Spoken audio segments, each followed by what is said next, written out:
자, 안녕하세요. 이 세상에 이러한 위대한 인생은 없었다 라고 말씀드릴 수 있는 붓다로드 붓다술래에 오신 것을 환영합니다. 오늘 드릴 말씀은 지난 시간에 이어서 밀행지의 라우라가 도대체 언제 태어났느냐, 그 다음에 라우라의 6년 입퇴서를 도대체 어떻게 볼 거냐, 굉장히 어려운 이야기입니다. 그리고 불교적으로는 다루기도 힘든 이야기고, 혹시 그 댄 브라운에 제가 써놨는데 저 다빈치 코드 소설을 보셨어요? 그게 전 세계적인 베스트셀러였었고 우리나라에서도 가장 장기 집권한 베스트셀러 중에 하나였었어요. 단순히 소설적 구성이 아니고요. 여기 있잖아. 성배와 성혈이라고 하는 책이 있어요. 이게 원판이고 이걸 가지고 각색해서 소설로 만든 게 다빈치 코드거든요. 그래서 성배와 성혈이라고 하는 거를, 성배는 뭐냐면 롱기누스의 창에 이게 찔려, 예수가 이렇게 찔려, 그때 거기에 이제 피가 나온 게 성혈, 그리고 그걸 받았다는 게 성배거든. 그런 썰들이 있어요. 그 창이 뭐 대단하다더라도 있고, 창보다 더 대단한 게 어떻게 보면 그 성혈이지. 피지. 피는 예수 거잖아. 그리고 그 찬은 그 피를 담았던 거니까 직접 닿은 거고, 그 다음에 그 롱기누스의 창 끝입니다. 창을 전체를 쇠로 만드는 게 아니니까 그 창 끝에 있는 것도 예수의 몸에 닿았다. 그래서 그게 뭐 성스러운 거다. 이렇게 그냥 약들을 파는 거예요. 근데 저런 성배나 성혈이라고 하는 거는 사실은 존재하는 게 아니고 실제로는 그 자식을 얘기하는 거다. 자식을 얘기하는 거다. 그 얘기는 아마 그걸 거예요. 그러니까는 프랑스나 신성 로마 제국 쪽에서 자신네들의 정당성을 부여받기 위해서, 그러니까 로마 가톨릭 같은 경우는, 바티칸 같은 경우는 저걸 내세우는 거죠. 베드로의 뼈. 베드로의 뼈를 놓고, 뼈를 어디서 구해왔대요. 그리고 그 위에다가 성당을 지은 거잖아요. 그게 베드로 성당이거든.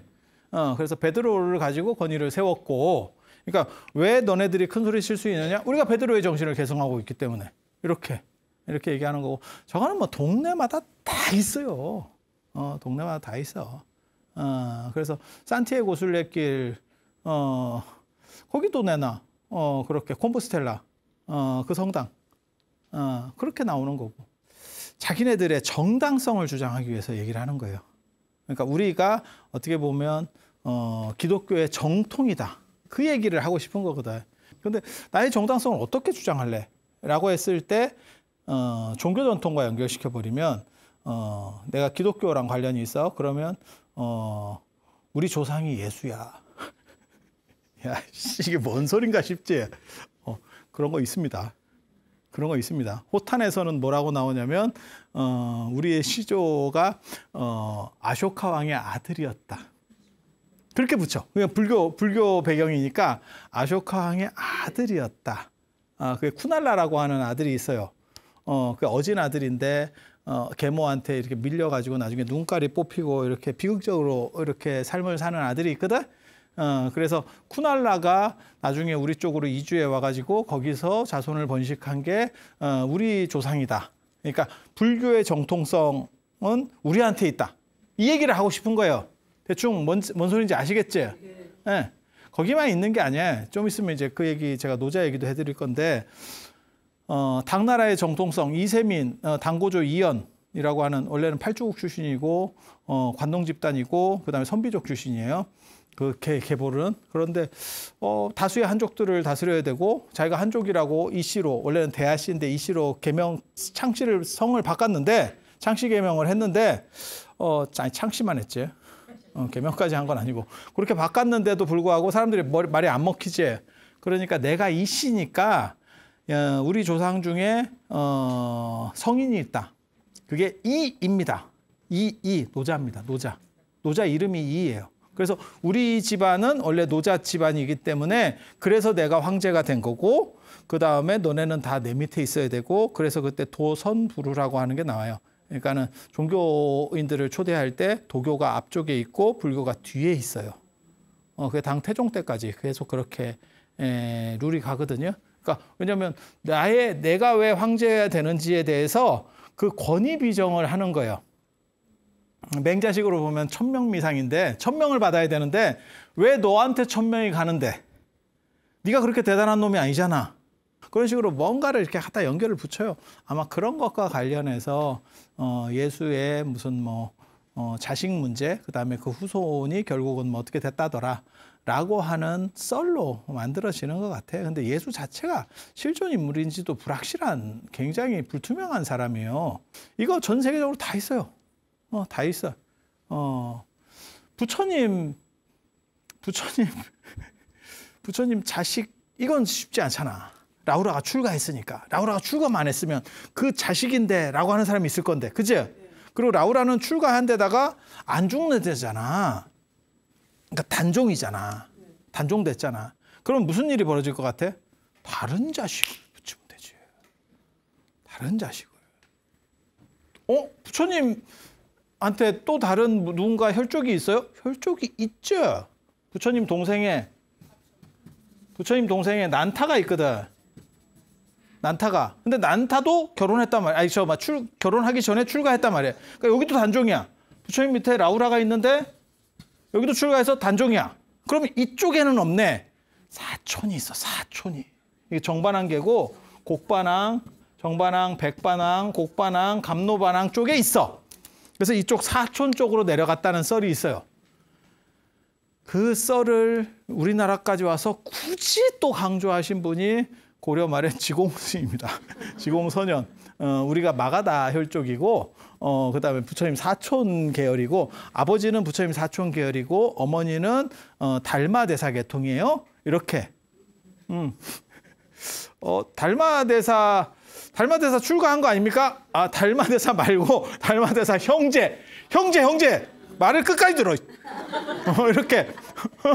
그래서 이런 얘기들을 한다고 그러면 신분제 사회에서는 이게 엄청난 권위예요. 지금은 신분제 사회가 아니기 때문에 뭐 아버지가 그런데 뭐 아버지는 사자인데 너는 왜 그러냐? 이렇게 할 수도 있거든. 근데 신분제 사회에서는 그렇지 않아요. 아버지가 사자면 무조건 자식도 사자입니다. 그래서 위에가 저렇게 권위를 막 이런 걸 하거든. 신분제 사회에서 더 그래. 그리고 이제 본계 적고 견문이 적은 사람들의 특징이 잘 믿어. 근데 많이 보잖아. 그러면 내성이 생겨가지고 또 그놈의 소리, 또 그놈의 소리, 또 그놈의 소리. 뭐하고 똑같은 거냐면 마누라의 잔소리를 남편이 듣는 것 같아. 그 시집 오기 전부터 한 놈, 그놈의 얘기를 또 하고 있어요. 야, 40년 됐다. 40년 됐어. 그렇게 되는 거야. 그렇게. 예, 그래서 아마 그런 얘기지 싶어. 이게 그런 거지 싶어. 그래서 요런 비슷한 게 라우라의 6년 입퇴설이에요. 그래서 두 가지 설이 있어요. 지난번에 얘기한 것처럼 라우라는 출가 직전에 태어났다. 부처님 출가 직전에 태어났다. 출가 직전. 그래서 가계를 계승하기도 좋았고 출가하려고 하는데 장애물이 됐다. 그래서 긍정적으로는 가계 계승, 그다음에 출가하려 했더니 애가 생겼으니까 장애물이 됐다. 그래서 라우라라고 했다라고 하는 거고, 이거는 뭐 완전히 거짓말이고요.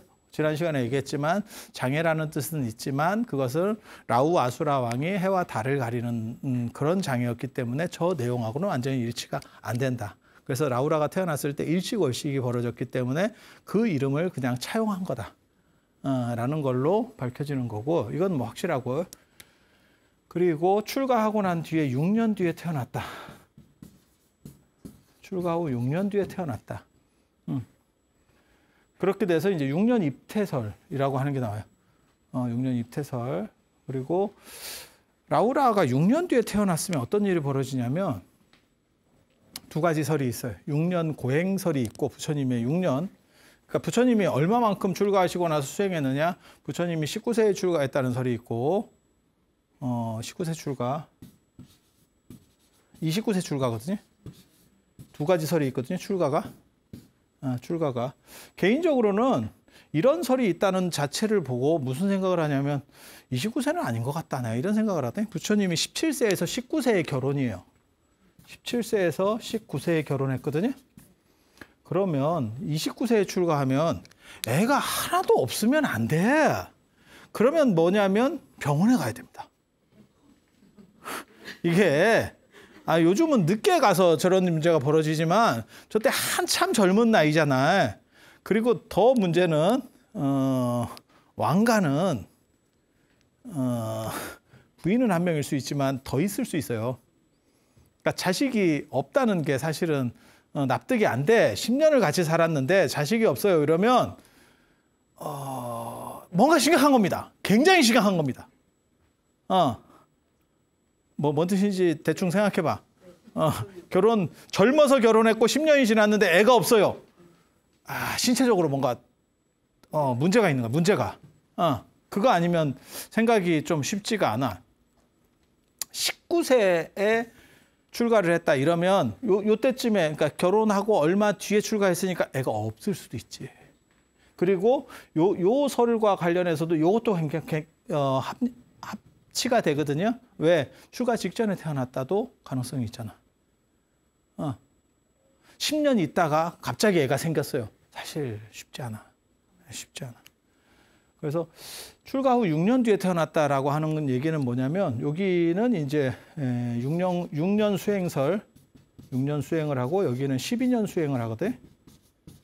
전에 제가 말씀드렸었어요.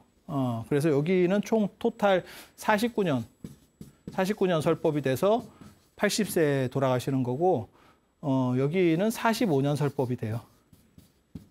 45년 설법설이 되거든요. 이 두 가지가 전승이 지금 내려오고 있어. 그런데 저 자꾸 남방불교 사람들이 이상한 헛소리를 자꾸 해가지고 저 밑에 걸로 저렇게 되는 건데, 제가 보기에는 저 밑에 설은 일치하지 않습니다. 그냥 관점상. 그리고 부처님한테 3명의 스승이 있었는데, 바까바, 아라라카라마, 우타카라마 부타인데, 요 3명의 스승에게 가자마자 바로 쉽게 말해서 마스터가 돼가지고 우리 잘해보자 이런 얘기를 듣는다는 건 있을 수 없어요. 그 당시에 최고 선생이면, 제가 얘기하잖아, 암만 만날 수가 없다니까. 예를 들어서 지금 제가 월정사에 있잖아요. 내가 뭐 최고 스승도 아니고 대단한 사람도 아니지만, 예를 들어서 저를 보러 누가 와가지고 그냥 좀 만나주세요. 그럼 제가 만날 것 같아요? 언제나 바쁩니다. 언제나 바쁩니다. 아니, 뭔 소리를 할지도 모르고, 그 다음에 정해진 뭔가 틀이 있는 사람도 아니고, 내가 지금 이러이러한 걸로 해서 뭐 용건이 있어서 왔어요. 그런데 그게 아니고 그냥 수행에 대해서 한번 물어볼게요. 야, 그런 사람한테 잘못 잡히면 한 서너 시간 그냥 고문당해요. 계속 헛소리 한다고. 안 만난다니까. 그런데 저런 분들은 아라라카라마나 우타카라마 부타는 수백 명의 제자를 거느리는 엄청나게 큰 교단을 가지고 있는 사람이에요. 못 만나요. 그러니까 들어가면 저 밑에서부터 시작하는 거지. 그러니까 과거에 합격했다고 임금 만나냐, 그거랑 똑같은 거예요. 한참 이제 어느 정도 시간이 지나고 그러면서 이제 두각을 나타내면서, 저 사람 대단한데? 이러면서 가는 거지. 아니, 그렇지 않을까? 출가해도 마찬가지예요. 출가해도 큰 스님 밑으로 출가하잖아요. 그러면 상자들이 수십 명이 있어요. 그러면 그 큰 스님하고 밥을 같이 먹느냐? 못 먹습니다. 상자인데요? 인사만 하죠. 상자인데 인사만 합니다. 진짜야. 그런 거라고 생각하시면 돼요. 그래서 6년 동안 고행을 하고 6년 동안 수행을 하는데, 그러면 아라라카라마, 우타카라마, 부타, 바까바는 그냥 지나가면서 도장 깨기로 해야 되는데, 그건 현실적으로 불가능해요. 그래서 이게 맞을 거라고 생각을 하는데, 이렇게 되면 무슨 일이 벌어지냐면, 부처님이 출가하시고 나서 한 6년 뒤쯤에 애가 태어나는 거예요. 6년 뒤에 애가 태어난다는 얘기니까. 그러면 깨달음을 얻기 전에 애가 나오는 거예요. 근데 왜 하필 그게 또 6년이냐 라고 생각해. 이 두 가지가 계속 섞여서 나옵니다. 만약에 출가하고 나서 요 설을 따르면 6년 뒤에가 언제냐면, 깨달음 얻을 때 태어났다는 게 돼요. 깨달음 얻을 시기쯤에, 35세 깨달음을 얻을 시기쯤에 애가 태어난 게 돼. 저쪽은 언제 깨달음을 얻느냐면 31세에 깨달음을 얻거든요.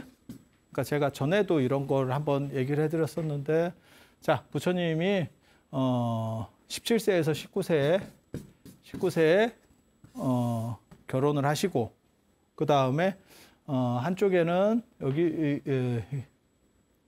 이거는 지금 어느 게 정확한지 몰라요. 그리고 한쪽에서는 아까도 얘기했잖아요.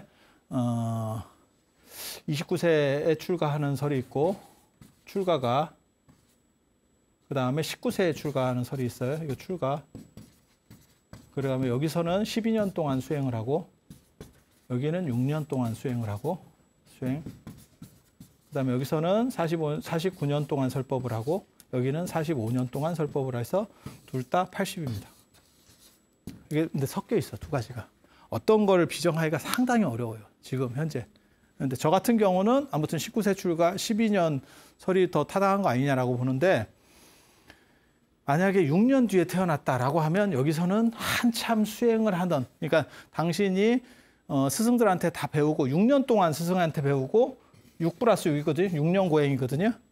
그래서 6년 동안 스승한테 배운 뒤에 애가 태어난 게 돼. 6년 뒤에 태어났다라는 얘기는, 여기 같은 경우는 깨달을 무렵에 태어났다. 근데 기가 막힌 이야기가 하나가 더 있어요. 아나니 부처님 깨달을 때 태어났다라는 기록이 있거든. 아나니 거짓말입니다. 거짓말입니다. 아나는 그거보다 나이가 많아. 아나는 라우라는 부처님 돌아오셨을 때, 부처님 돌아오실 때도 깨닫자마자 바로 직후에 돌아왔다가 있고, 그러니까 깨닫고 그 다음에 돌아왔다. 이러면 여기는 31세에 깨달음을 얻고 여기는 6년이니까 35세에 깨달음을 얻거든요. 두 가지가 있어요. 깨닫자마자 그 다음에 왔다가 있고 그 다음에 6년 뒤에 돌아왔다가 있어요. 6년 뒤에 돌아왔다가 있어요. 이게 좀 복잡하거든. 근데 뭐 그렇다 치고 라우라는 부처님이 돌아오셨을 때 6살에서 7살이었었어요. 6살에서 7살이었어요. 그래서 저렇게 보면 어떤 일이 벌어지냐면, 깨달음을 얻고 6살에 7살이 됐다는 건 뭐냐면 6년 동안 고행을 하고 그 다음에 그러니까 입퇴가 돼 있었던 거예요. 입퇴가 되고 6년 동안 뱃속에 있었고 돌아올 때 라우라는 6에서 7세가 됐다. 그래서 3위로 출가한다가 있어요. 아나는 비구로 출가해요. 그러니까 10대 후반이었어요. 10대 후반이었어요. 그래서 라우라보다는 나이가 많아요. 그래서 라우라가 최초의 3위다라고 나오는데 최초의 3위는 아닙니다. 그래서 너무 나이 차이가 나니까 부처님께서 제자로 안 받고 사리불 제자로다가 넣어주는데 그때 율장에 보면 사리불이 나에겐 균제 3위가 있는데 3위를 둘을 동시에 둬도 됩니까? 라고 하는 걸로 봐서 이미 3위를 두는 룰도 있었고 3위는 출가한 3위가 있었다는 얘기예요. 그러니까 라우라는 최초 3위는 아니야. 그런데 왜 최초 3위라고 자꾸 나옵니까? 라고 말하는 사람들이 있는데, 그거는 라우라가 워낙 위치가 크니까 라우라를 기점으로 약간 이렇게 전체를 조율하는 거예요. 나중에 이제 부처님 생애와 관련해서 나올 때 가장 억울한 게 있어. 기수급고독원 얘기가 나오는데, 그거 말고 어떻게 보면 불교의 초기 거점 중에서 제일 중요한 거, 그걸 2대 정사라고 하거든요. 기수급고독원하고 중림정사입니다. 중림정사를 대부분의 사람들이 빈비사라 왕이 기증한 걸로 알아요. 그런데 실제로는 가란타 장자가 기증한 거예요. 그러면 왜 빈비사라 왕이 했다고 나옵니까? 가란타 장자가 이 축원, 대숲을 기증을 했고, 그 다음에 요 빈비사라 왕이 건물을 지어줬어. 그러니까 땅을 줬느냐 건물을 지어줬느냐 지금 그 차이거든. 그런데 그래서 그거를 가란타 주건이라고 그러거든. 네, 가란타 주건이라고 하는데 그거는 사라졌고 나중에 빈비사라 왕이 다 한 것처럼 나와. 왜? 빈비사라 왕의 권위가 있으니까 그쪽으로 이야기를 사람들이 자꾸 하는 거예요. 제자들이나 이런 사람들이 이거는 왕이 기증한 거예요. 그래서 중림정사에 사는 사람들 입장에서는 야, 그 논해졸이 뭐야? 라고 하면 야, 이거 빈비사랑이 기증한 거 아니야? 이러면 자기네들이 어떻게 보면 좀 더 있어 보이지? 뭔 뜻인지 아시겠어요? 그래서 가란타 장자가 싹 죽어버린다고. 근데 율장이나 이런 데 찾아보면 가란타 장자가 먼저 보시를 해서 시작을 한 사건이에요. 그래서 그런 거랑 비슷하다고 보시면 돼. 그래서 라우라도 3위, 최초의 3위라는 타이틀을 라우라가 쥐게 되는 것도 어떻게 보면 라우라의 위상, 부처님의 아들 아닙니까? 뭐 이런 위상 때문에 라우라가 최초의 3위라고 하는 게 최초의 3위 아니에요. 그러니까 이거는 조작된 거야. 조작된 거. 조작이고. 근데 라우라 때문에 제도들이 만들어지는 거는 맞는 것 같아요. 그게 이제 나중에 죽을 먹게 되고 아침에 죽을 먹게 되는 게 어린애들이 빽빽거려 가지고 죽을 먹게 됐다라고 하는 내용들이 나오는 걸로 봐서 그게 라우라 사건이거든요. 그러니까 라우라가 나이도 어리고 철도 없고 애가 조금 상태가 별로 안 좋아요. 그리고 교만해 또. 개뿔도 없으면서. 근데 석가족은 다 교만한 것 같아. 기록에 나오는 거 보면 상당히 좀 상태가 좀 그렇게 좋진 않아. 근데 그거는 왜 교만하냐면 그게 오지에 살아서 그래요. 네팔에 가보시면 지금 석가족이 있었다는 그 지역에 가보면 산골 촌에서 대장. 그러니까 어떤 느낌이냐면 그 시골에서 공부 잘해가지고 농어촌 특별전형으로 좋은 학교 들어온 애 있어. 거기서는 대장이었어. 내가 1등이야. 와보면 수업 따라하기가 쉽지 않은데요. 뭐 이렇게 되는 거야. 이해가 됩니까? 딱 그런 느낌이야. 그래서 라우라도 약간 문제가 많이 있어. 나중에 나오는 이제 차익 얘기도 제가 나중에 다음 시간쯤에 해줄 건데 그것도 또 문제 많거든. 아무튼 석가족들이 문제가 좀 있어요. 단합도 안 되고 교만하고 뭐 이런 게 좀 있어. 캐릭터인가 어쩐가.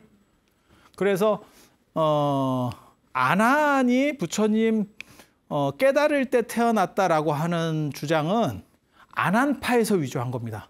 부처님의 정통을 계승한 건 아난이다라고 말하고 싶어서 부처님 깨달으실 때 그날 태어났대. 야 쉽지 않다.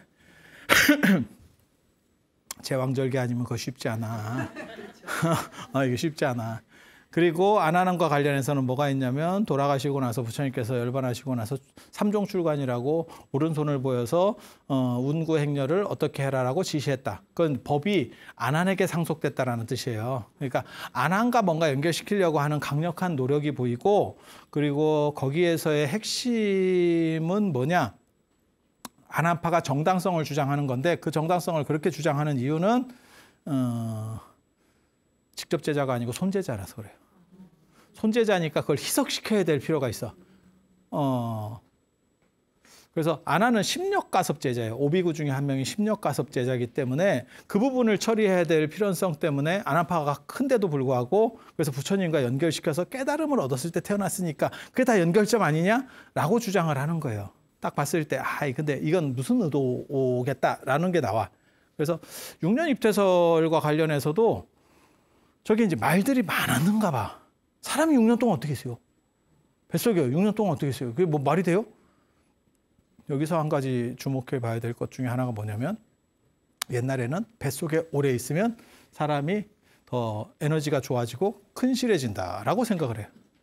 그리고 뱃속에 오래 안 있으면 애가 좀 모질른다라고 생각해요. 그게 칠삭동이 팔삭동이라고 하는 이야기인 거고 그다음에 뱃속에 오래 있다라고 하는 거 우리 고승전에도 많이 나와요. 범일국사는 13달을 살았고 누구는 16달 뱃속에 있었고 이렇게 막 18개월을 있었고 제가 보기에는 한 11달 정도는 살다 보면 있을 수도 있는데 한 18개월 있었어요. 이러면 임신했다가 유산됐다가 다시 임신한 게 아닌가. 그러니까 자기가 유산한지도 잘 모르고 보기에는 인지 부조하지 뭔 얘기인지 알아요? 그렇지 않으면 18개월 이거 쉽지 않습니다. 계산상 안 떨어져요. 근데 거기서 얘기하려는 거는 그거를 대문짝만하게 써놓습니다. 왜? 우리 큰 스님은 이렇게 대단하게 태어날 때부터 우리랑 달랐어요. 그리고 완성돼서 나왔어요. 이 얘기를 하려고 하는 거예요. 그리고 그러한 이야기 중에서 가장 대표적인 사람이 노자입니다. 네, 노자.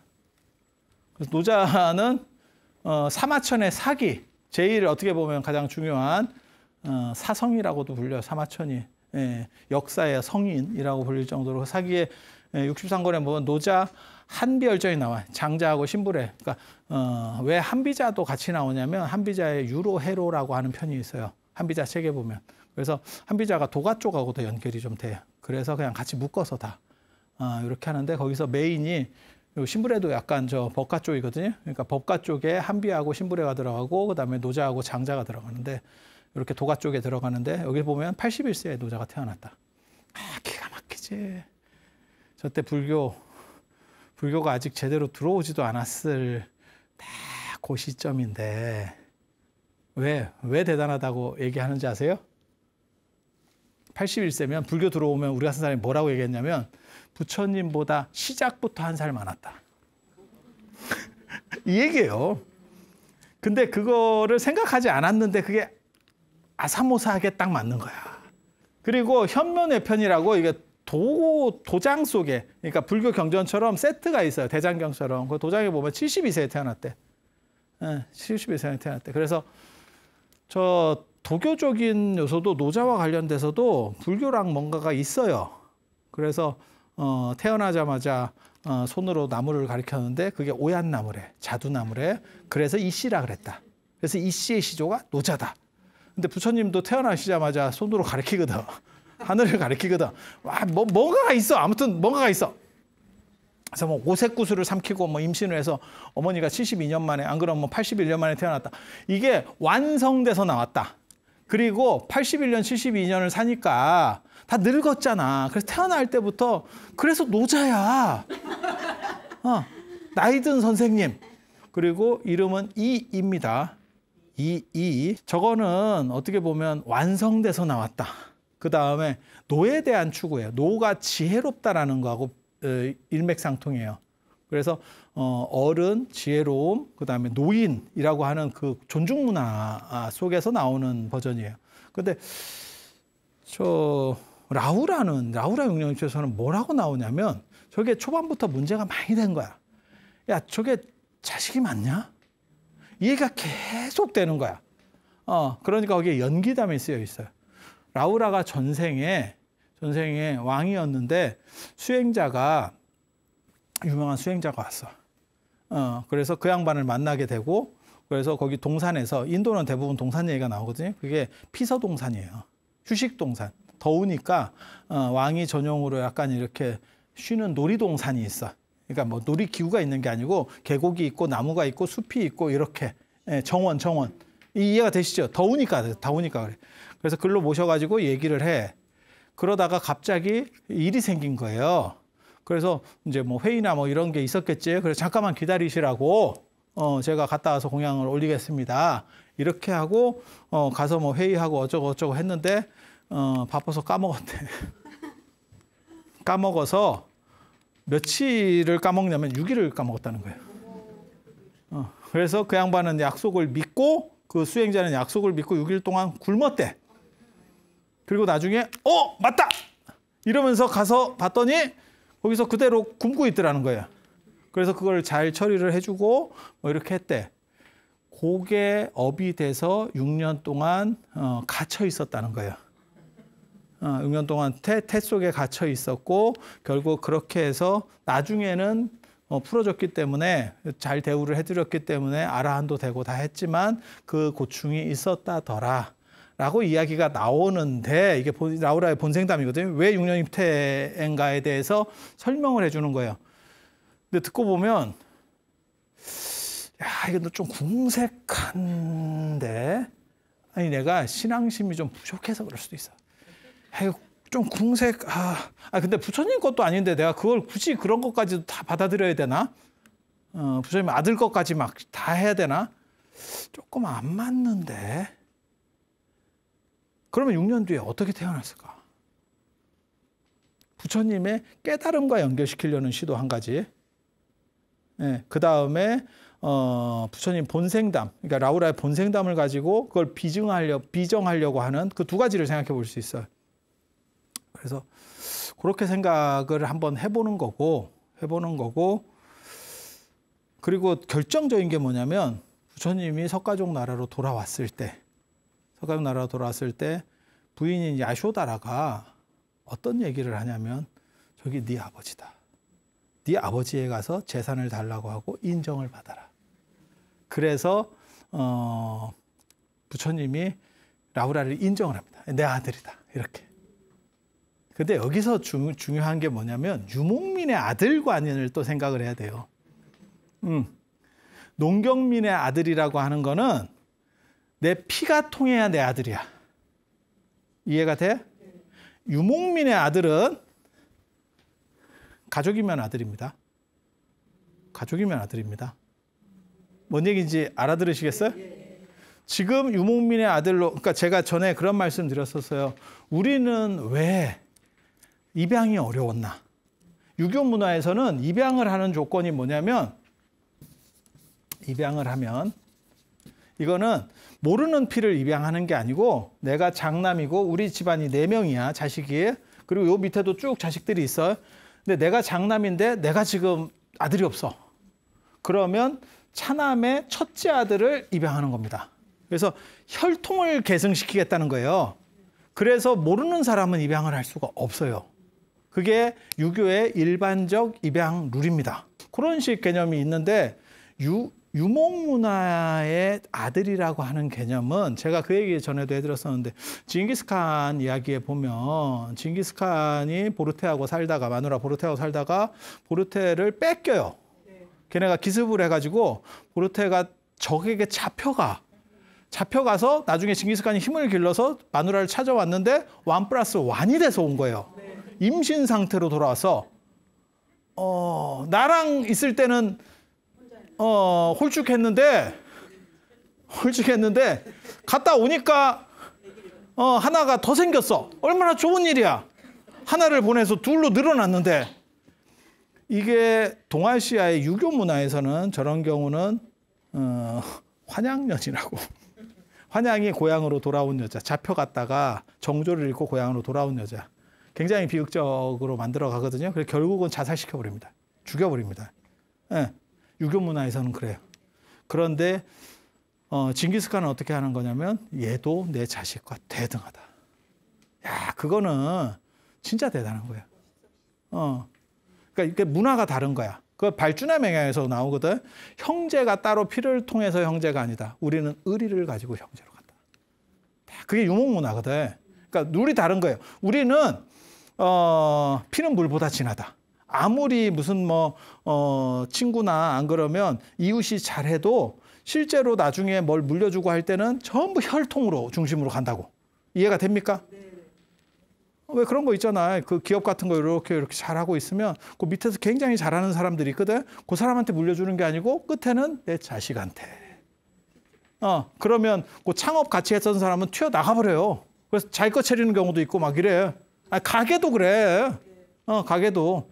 그러니까 그게 혈통을 중심으로 할 거냐, 능력을 중심으로 할 거냐. 그리고 현대까지도 그게 남아. 그래서 우리나라에는 재벌집은 재벌집 아들로 내려가는 거고, 미국이나 유럽에서 기업은 어떻게 보면 전문 경영인한테 넘어가는 거예요.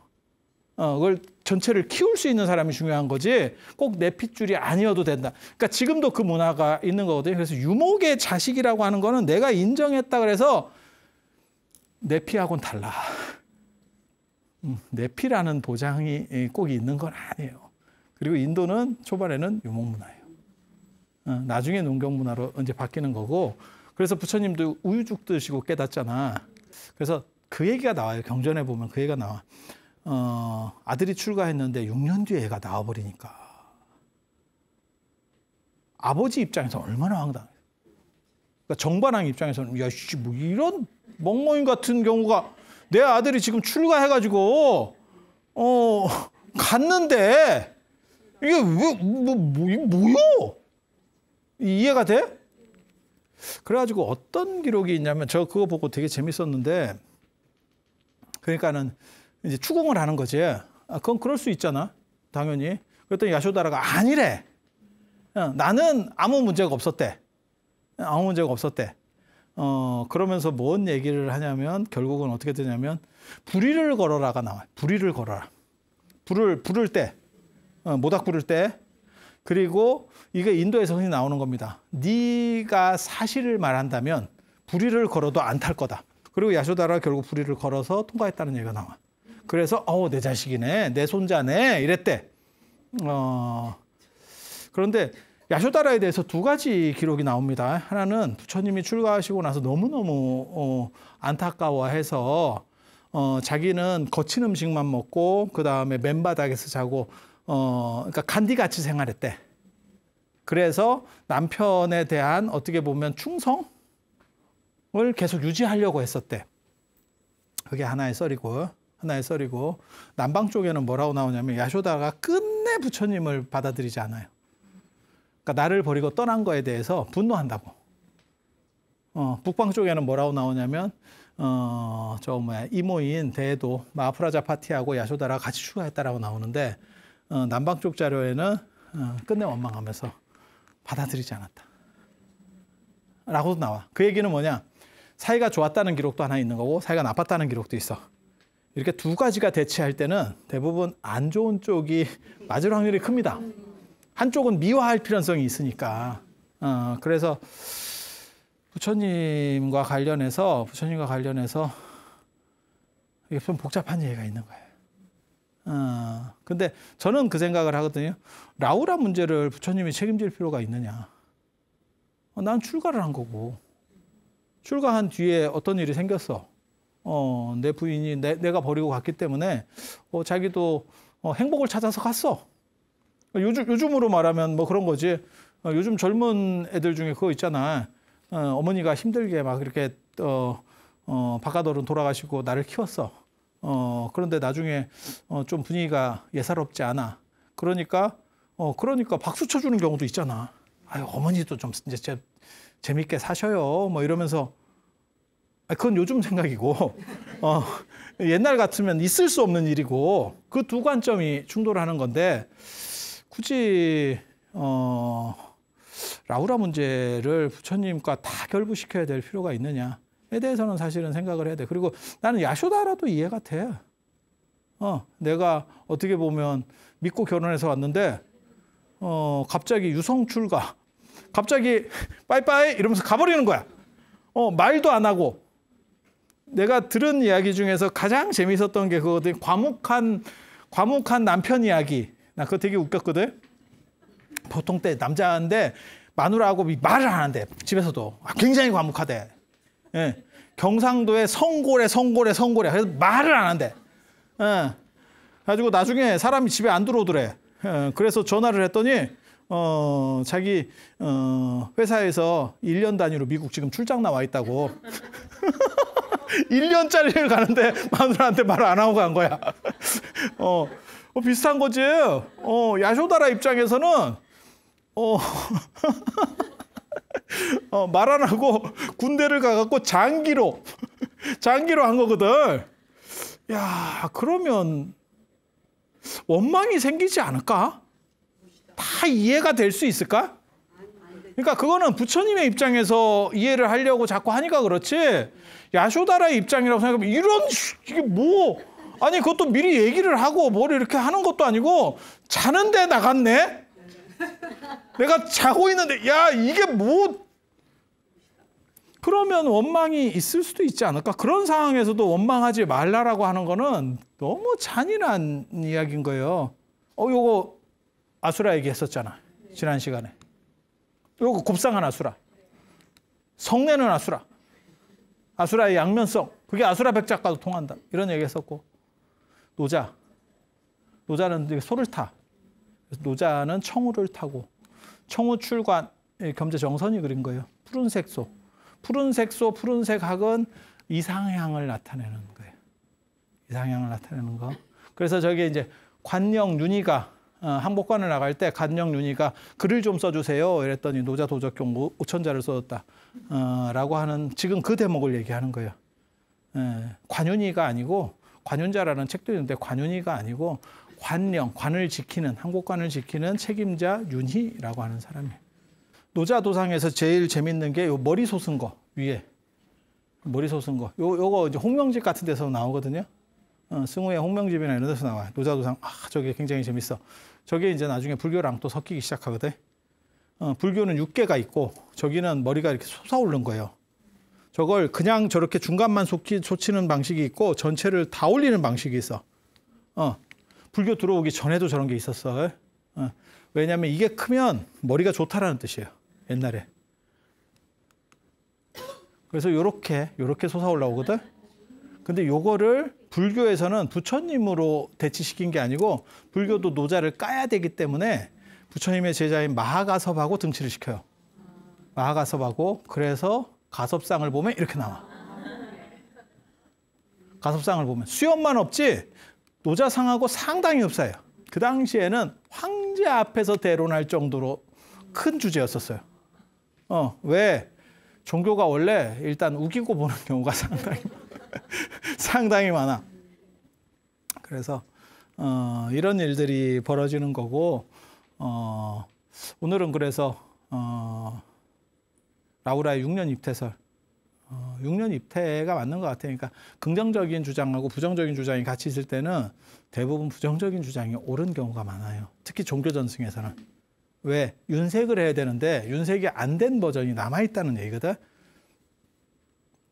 그래서 그것과 관련된 약간의 관점들, 논점들에 대해서 얘기를 했고, 다음 시간에는 이제 유성 출가, 성을 넘어서 출가하는, 보면 또 재밌어요. 그것도 출가하는 그런 부처님의 출가 모습에 대해서 얘기를 해드릴 수 있도록 하겠습니다. 자, 들어서 감사합니다. 감사합니다.